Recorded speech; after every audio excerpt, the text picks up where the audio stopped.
اس presentation میں ہم یہ واضح کرنے کی کوشش کریں گے کہ ہاؤس کنسٹرکشن یا تعمیر مکان کے لیے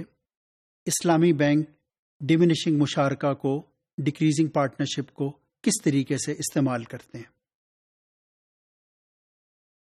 ڈیمینشنگ مشارکہ جس طریقے سے پرچیز آف ہاؤس کے لیے استعمال ہوتا ہے، اسی طریقے سے کنسٹرکشن آف ہاؤس کے لیے بھی ہو سکتا ہے۔ تعمیر مکان کے لیے ڈیمینشنگ مشارکہ کی صورت یہ ہے کہ ایک کلائنٹ جس کے پاس 10 ملین کی ویلیو کا پلاٹ موجود ہے اور اسے بینک سے فائنینسنگ یا کہ رقم چاہیے اس مکان کی تعمیر کے لیے، وہ بینک سے ریکویسٹ کرتا ہے کہ اسے مطلوبہ فائنینسنگ فراہم کی جائے۔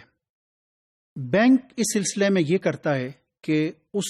کے پلاٹ کا ایک حصہ، میجر حصہ، وہ اس سے خرید لیتا ہے۔ یعنی فرض کریں کہ بینک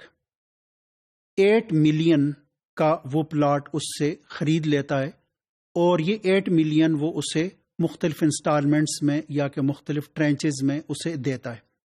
اب جو نئی صورتحال بنی ہے وہ یہ ہے کہ اس پلاٹ میں 2 حصے کلائنٹ کے ہیں اور 8 حصے وہ اسلامی بینک کے ہیں۔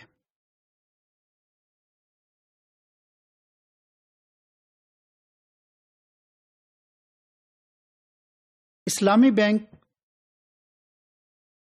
یہ خریداری یا یہ پلاٹ خرید کے اور اس کے بعد یہ رقم وہ ایگریمنٹ کے مطابق، یعنی اس میں یہ کوئی ضروری نہیں ہے کہ آپ فوری طور پر وہ ساری رقم اسے ادا کریں، بلکہ تاکہ بینک کی اس میں نگرانی اور سپرویژن رہے تو آپ اسے مختلف ٹرینچز میں اسے یہ رقم دے سکتے ہیں کہ ڈی پی سی لیول پہ اسے کچھ رقم دے دی جائے۔ اسی طریقے سے اگر روف لیول تک آپ کچھ رقم اسے جو دے دیں، لینٹر پڑنے کے بعد دے دیں، مکمل تعمیر ہونے کے بعد آپ اسے دے دیں، تو اس طریقے سے بینک یہ جو رقم ہے یعنی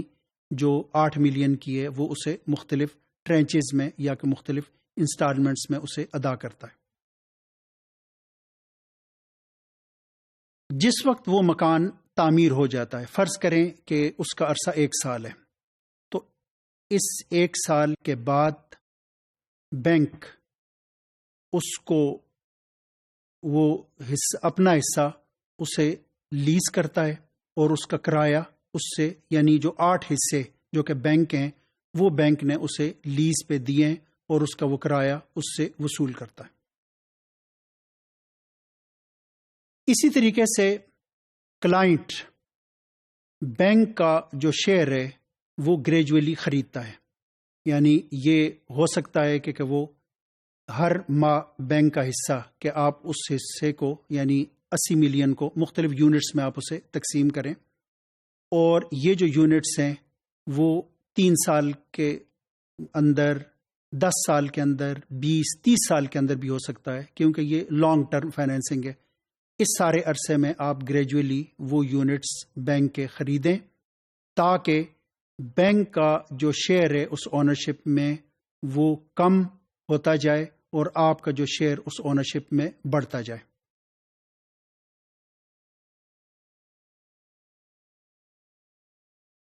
بینک کا یعنی بینک یہ سارے اپنے یونٹس گریجولی فروخت کرتا ہے اور وہ گریجولی اسے خریدتا ہے۔ جس وقت وہ سارے یونٹس خرید لیتا ہے تو اس کا مطلب ہے کہ اب اس کمپلیٹڈ ہاؤس یا کہ کنسٹرکٹڈ ہاؤس کا وہ سول اونر ہے، اور یہ جو ڈیمینشنگ مشارکہ یا ڈیکریزنگ پارٹنرشپ ہے یہ بینک کے اور کلائنٹ کے درمیان ختم ہو جاتی ہے۔